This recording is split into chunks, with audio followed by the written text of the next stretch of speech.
हारिमु मोजां मोनग्रा रायजो राजानि थाखाय मोनसे गोजोनथाव खौरां फैगौ बावैसोनि गेजेरावनो ओंखारसिगोन गुबुन मोनसे बर'नि मिउजिक भिडिअ रयेल बड' प्रडाक्शन हाउसनि बेनार जुगे जुगे मुंनि दोंसे गोदान बर' मिउजिक भिडिअ एलबामा नोंथांमोननि गेजेराव फैगासिनो बे बर' मिउजिक भिडिअ एलबामाव फावखुंग्रि महरै रेडी ब्रह्म फावखुंगुर महरै बिग्राय ब्रह्म आरो देंखोखौ रोजाबदों बि बर' आरो निथामुनि बर'आ लोगोसेनो सावथुनाव बिथोनखौ होदों माइकेल मुसाहारिया मख'नो गोनांदि रयेल बड' फिल्म प्रडाक्शननि बिगोमा बिकास मुसाहारिखौ खौरां बिजोंनि गेजेरजों रायजो राजाफोरखौ अनसायनो आरो मदद होनो खावलायहरदों। आंनि मुङा रेडी ब्रह्म आङो क'क्राझार हातिमाटा जिल्लानिफ्राय बेनो आंनि फार्स्ट टाइम दंनाया दङ चान्स मोनलांबा बिदिनो लाइक आवगायलांबाय थानो हाथों बिदिनो आङो बे प्रजेक्टआव आं एक्साइटेडबो नार्भासबो माने मिक्स फिलिं दा दं जाना दं आरो बिदि एसे आदा माइकेल आंखौ माने फार्स्ट टाइम बे रयेल बड' प्रडाक्शन हाउसआव गाजेनदों होननानै लाइक एक्सपिरियेन्स मोनदों होननानै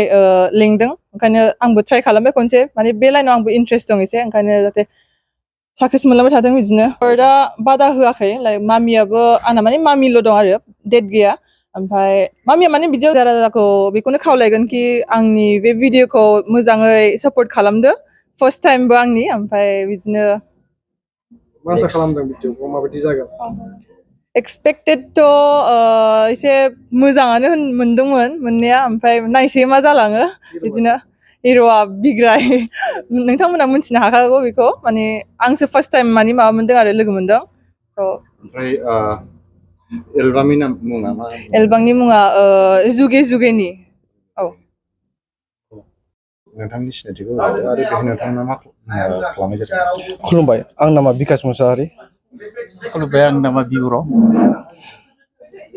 जों बाहाय अफिसियेल मोनसे एलबाम शुट खालामनो फैदों ओमफ्राय एलबामनि मुङानो जाबाय जुगे जुगेनि ओमफ्राय जों जाबाय बङाइगाव डिस्ट्रिक्टनि आरो जों बे रिलिक्स एन्ड टिउन एरेन्जमेन्टआ गासिबो आदा माइकेल सारनि ओमफ्राय जोंनि रेकर्डिं मिक्सिंआ जाबाय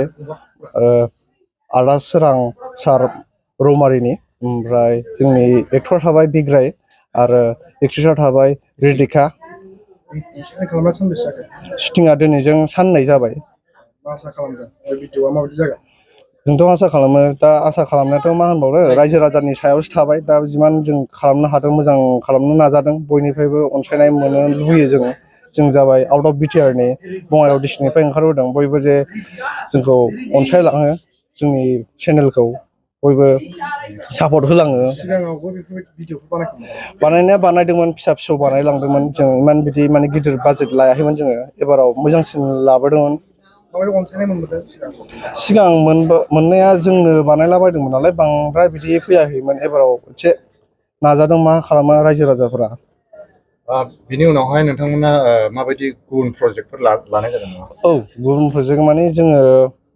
बेहाय दङ आदा माइकेलानो मोनसे बर' माबा बैसागु स्ट'रिनि एसे रायज्लायगासिनो जोङो डिसकासन खालामगासिनो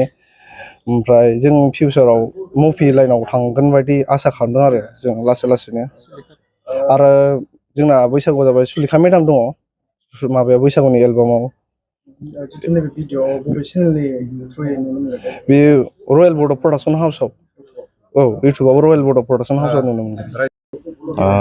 आंनि मुङा बिग्राय ब्रह्म आं चिरांनिनोखा चापागुरिनि नोंथाङा जे गोबां समाव गुबुन गुबुन एलबाम भिडिअफ्राव जिथु रल खालामनायखौ नुबाय थादों दिनैहाय जों मिथिनो मोनदों जे नैबेनि जा एक्ट्रेसनि रल खालामदों बे गोदान बे हिसाबै नोंथाङा बे गोदान मोनसे गोदान आर्टिस्टजों खामानि मावनानै माबायदि गोसोआव एक्ट्रेसआथ' गोदानानो मोजां एक्टिंखौबो मोजां होदों प्लास आरो मोसानायावबो बिराद मोजाङानो आरो माबायदि जागोन भिडिअखौथ' मोजां जागोन बायदिखौनो आसा खालामदों बियो बिजनिनि माइकेल मुसाहारियानो बिथाङानो माने डाइरेक्टरबो आरो डिरेक्सनबो होदों आरो सापर्ट खालामनो थाखाय रायजो राजाखौ आं बेखौनो खावलायगोन जे रायजो राजाफ्रा गासिबो थारमाने जाहाथे साफ्रोम एलबाम बानायग्रा बा फिल्म बानायग्रा गासिखौबो थारमाने जोंनि रायजो राजाफ्रा जाहाथे मदद होयो आं बेखौनो खावलायगोन आरो होमब्लासो माने जोंबो दावगानो थाखाय माने मोनसे साहस मोनगोन आरो सल'आ बे एलबामनि मेथाइआ बेनो आं सल' खनना एसे देखाय जिउनि रानि नों आंनि दाउ मैना गोसोखौ नोंनो होबाय आं सना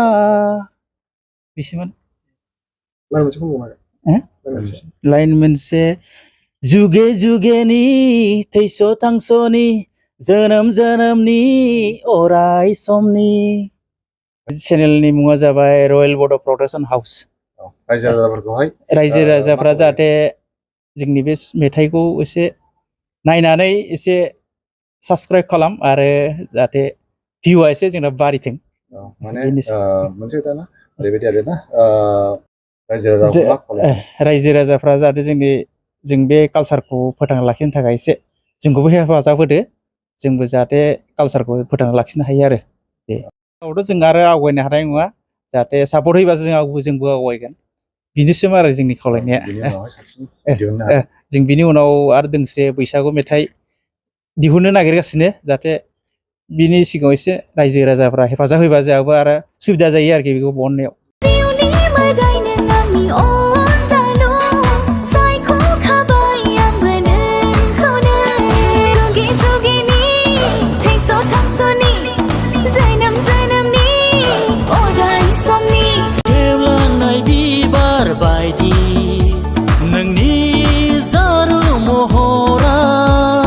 गय गायग्रा आबादारिफोरनि थाखाय मोनसे मोजां खौरां थापा नार्सारियाव मोननो हागोन जाखांफु लाइमोनफोरजों बानायजानाय हाजो आरो हायेनावबो गायजानाय अर्गेनिक गय फुलि थापा नार्सारियाव अर्गेनिक आदबजों बानायजानाय मोजाङैनो खिलिखांनाय गासै 20,000सो गेरेमसा गय फुलिफोर दं बारा नङा फांसेयाव 60 रां होनानैनो नोंथांमोना गय फुलिखौ बायना लांनो हागोन बुरजा लाङोब्ला खमायनायनि सुबिदाबो मोननो हागोन थापा नार्सारिनि गुबै थङा क'क्राझार सहरनि सानजा फारसे थानाय बावखुंग्रि हाजोजों नांजाबनाय हरिनागुरि गामि हाथाइनि साखाथियाव